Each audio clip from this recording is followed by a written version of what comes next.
विदेश में जाकर पढ़ाई करना कई भारतीय छात्रों का सपना होता है, लेकिन क्या रियलिटी उतनी ही ज्यादा सुनहरी है जितनी की दूर से दिखाई देती है। एक भारतीय छात्र ने रेडिट पर अपनी दर्द भरी कहानी को शेयर किया है, जो कि कनाडा जाने के बारे में सोच रहे स्टूडेंट्स के लिए एक बहुत बड़ा सबक हो सकती है। नमस्कार, मैं हूं आपके साथ प्रेरणा कौशिक और आप देख रहे हैं एनबीटी इंटरनेशनल। तो आज हम आपको एक ऐसा मुद्दा बताने जा रहे हैं जो कि उन भारतीय छात्रों के लिए बहुत ज़्यादा इम्पोर्टेंट है जो कि विदेश में पढ़ाई करने का सपना संजो रहे हैं, खास तौर पर कनाडा जाने का वो प्लान कर रहे हैं।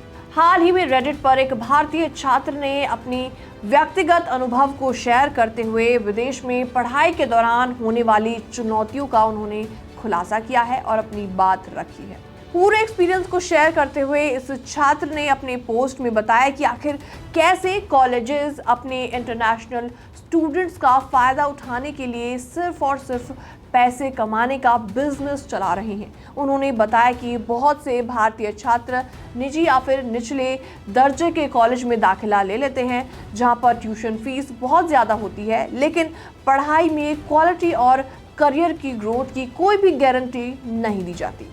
इस दौरान उन्होंने पोस्ट में लिखा कि प्रोफेसर्स की मेहनत कम होती है, करिकुलम आउटडेटेड होता है और डिग्री का जॉब मार्केट में बहुत कम मान होता है। और इसके अलावा इसके चलते ग्रेजुएशन के बाद छात्रों को अपनी डिग्री का फ़ायदा नहीं मिल पाता और उन्हें ऊबर, वेयरहाउस लेबर या फिर रिटेल जॉब्स जैसे नौकरियां करके उनको सर्वाइवल जॉब्स करनी पड़ती हैं ताकि वो किराया और बाकी खर्चों का भुगतान कर सके। इसके अलावा छात्र ने वित्तीय परेशानियां यानी कि फाइनेंशियल क्राइसिस का भी इस दौरान जिक्र किया। कनाडा में रहने का खर्च बहुत ज़्यादा होता है, स्पेशली स्टूडेंट्स के लिए, चाहे वो ग्रोसरी हो या फिर रेंट। इन सभी खर्चों को पूरा करने के लिए स्टूडेंट्स को अक्सर पार्ट टाइम जॉब्स का सहारा लेना पड़ता है। कई बार एम्प्लॉयर्स इन इंटरनेशनल स्टूडेंट्स का शोषण करते हैं, उनका एक्सप्लॉयटेशन करते हैं और उन्हें अंडरपेड वेजेस देते हैं, यानी कि बहुत ही ज़्यादा उनको कम डॉलर्स दिए जाते हैं। अगर छात्र शिकायत करते हैं तो उन्हें जल्द ही रिप्लेस भी कर दिया जाता है, क्योंकि उनकी फाइनेंशियल सिचुएशन पहले से ही काफ़ी ज़्यादा नाजुक बनी हुई होती है। और सबसे बड़ी बात इसमें यह है कि इस पोस्ट में मानसिक स्वास्थ्य की गंभीर चुनौतियों पर भी रोशनी डाली गई है। उसके बारे में भी खुलकर बातचीत की है कि इस दौरान काफ़ी सारे स्टूडेंट्स ऐसे होते हैं जो कि इन सिचुएशंस के चलते डिप्रेशन का सामना भी करते हैं। विदेश में रहकर अपने परिवार और दोस्त से दूर रहना बेहद डिफिकल्ट होता है।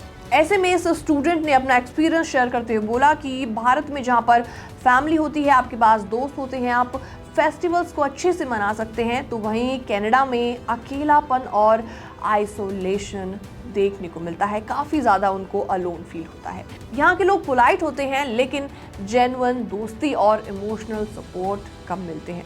निराशा, लोनलीनेस और डिप्रेशन का सामना करते हुए कई स्टूडेंट्स चुपचाप अकेले अपने दुखों को सहते रहते हैं, क्योंकि उन्हें लगता है कि उनकी परेशानियां कोई भी नहीं समझेगा। और इस पोस्ट का मुख्य मैसेज ये है कि विदेश में पढ़ाई का फैसला सोच समझ कर ही करना चाहिए। ये ज़रूरी है कि छात्र और उनके अभिभावक, उनके पेरेंट्स कॉलेज के एडमिशन से पहले पूरी जानकारी इकट्ठा करें, फीस, फैसिलिटीज़ और करियर प्रोस्पेक्ट्स की सही जानकारी हासिल करें। अपने सपनों को साकार करने के लिए मेहनत और धैर्य की आवश्यकता है, लेकिन साथ ही साथ ऐसे चैलेंजेस से निपटने के लिए मानसिक और आर्थिक तैयारी की बहुत ज़्यादा ज़रूरत है। फिलहाल ये रिपोर्ट देखने के बाद आपका क्या रिएक्शन है, आपके क्या विचार हैं, आप भी हमें कमेंट सेक्शन के माध्यम से अपनी राय देना ना भूलें। बाकी वर्ल्ड से जुड़ी छोटी और बड़ी खबरें देखने के लिए बने रहिए एनबीटी इंटरनेशनल के साथ।